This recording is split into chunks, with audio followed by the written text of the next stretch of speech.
En 2024, la rédaction de l'Argus vous racontait l'histoire passionnante d'une Alpine A110 gendarmerie oubliée.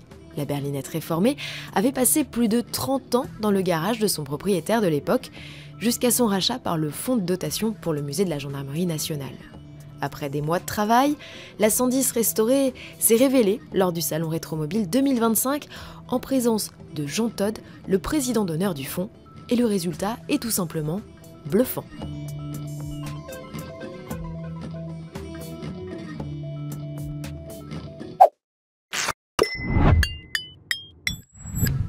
Michel Plancheneau, conseiller technique auprès du fonds de dotation et superviseur de la restauration, nous explique le travail accompli par l'équipe du garage Meca Rétrosport 76. Alors en tout, depuis qu'on a été chercher la voiture donc chez l'ancien propriétaire, on a mis un peu plus de 18 mois pour restaurer cette voiture. On a plus de 1000 heures de travail, je pense. Oui. Parce que bon, je ne sais pas si vous avez vu la voiture l'année dernière, dans l'état, à Rétromobile notamment, donc 2024. Donc le châssis était sorti de la voiture. Ce châssis-là, donc, il a été refait complètement à neuf. On a changé des éléments qui étaient usés, ressoudé tout ça. Donc il est passé au grenaillage et une remise en peinture complète avant d'être remis sur la carrosserie. Rien que déjà là, il y a au moins un mois et demi de travail, rien que sur le châssis. Ensuite, donc au niveau de la carrosserie, parce que la voiture, au bout de 50 ans, malgré que c'est en matière fibre de verre, ça s'use. Donc il a fallu reprendre des éléments de renfort, notamment au niveau de la caisse, de faire du recollage. On a mis la caisse sur un tourne-broche pour pouvoir travailler sur 360 degrés. Et donc, ouais, je dis à peu près 1 an et demi de travail là-dessus. Sur la baïonnette, on n'a pas de difficulté particulière, hormis donc de reviser toutes les matières, les éléments qui étaient usés. Hein, donc, mais ça se repasse bien, quoi. Le châssis, c'est des morceaux qu'on retrouve, qui sont refaits par des constructeurs. Hein. Donc, on retrouve les éléments pour pouvoir les remplacer. Donc, on n'a pas trouvé vraiment de grosses structures abîmées, quoi, sur la voiture. Elle était saine malgré son service pendant 10 ans de gendarmerie. Malgré l'emploi qu'en a fait l'ancien propriétaire, la voiture était malgré tout saine. Parce qu'elle a été enfermée pendant 30 ans quand même dans un sous-sol. Donc quelque part, elle était préservée. L'anecdote qu'on a retrouvée, c'est que l'ancien propriétaire a gardé tous les éléments qu'il y avait en gendarmerie.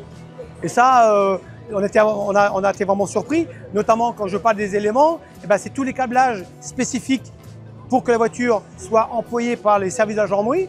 Notamment le câblage de l'antenne, le câblage des gyros, le câblage qui vient alimenter le 2 tons à l'arrière. Et monsieur Camion d'eau avait gardé ça, quoi. Donc c'était vraiment humoristique de retrouver ça, quoi. C'était vraiment sympa. Jean-Claude Caminondo, l'ancien propriétaire, déjà troublé à la découverte du travail accompli sur la coque de sa chère A110 en 2024, n'a pas caché son émotion lors de la révélation de sa voiture, instant qu'il n'a pas cessé d'immortaliser.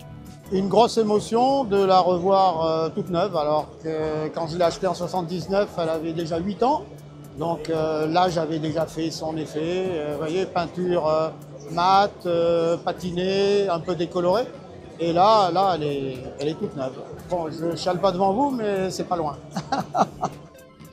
Un énorme travail a également été réalisé pour retrouver les différents accessoires et pièces incontournables pour redonner ses lettres de noblesse à la 611 0995, le numéro d'immatriculation, mais désormais aussi et surtout d'identification de l'A110. Et maintenant, réponse avec Jean-Yves Ardouin, le référent de la mémoire mécanique du musée de la gendarmerie nationale. Alors on doit récupérer logiquement le véhicule après le salon Rétromobile. Elle va intégrer la collection de 98 véhicules finalement, qu'on a stocké à Fontainebleau. Et donc, elle fera partie de la mémoire mécanique du musée de la gendarmerie nationale, définitivement, pour toujours. C'est un peu la pièce maîtresse de la collection. Donc, elle va faire beaucoup de salons, beaucoup d'expositions. Elle va être exposée dans l'entrée du musée aussi, comme on a l'habitude de faire. Et donc, après, on diffusera l'image de cette voiture-là un peu partout pour la gendarmerie nationale. Et rassurez-vous, si vous ne l'avez pas croisé au salon Rétromobile 2025, rendez-vous aux célébrations des 70 ans d'Alpine du 30 mai au 1er juin prochain. La gendarmerie tient toujours un stand avec plusieurs véhicules et selon nos informations cette année, l'exposition proposée par le musée promet d'être exceptionnelle avec en vedette cette nouvelle pépite.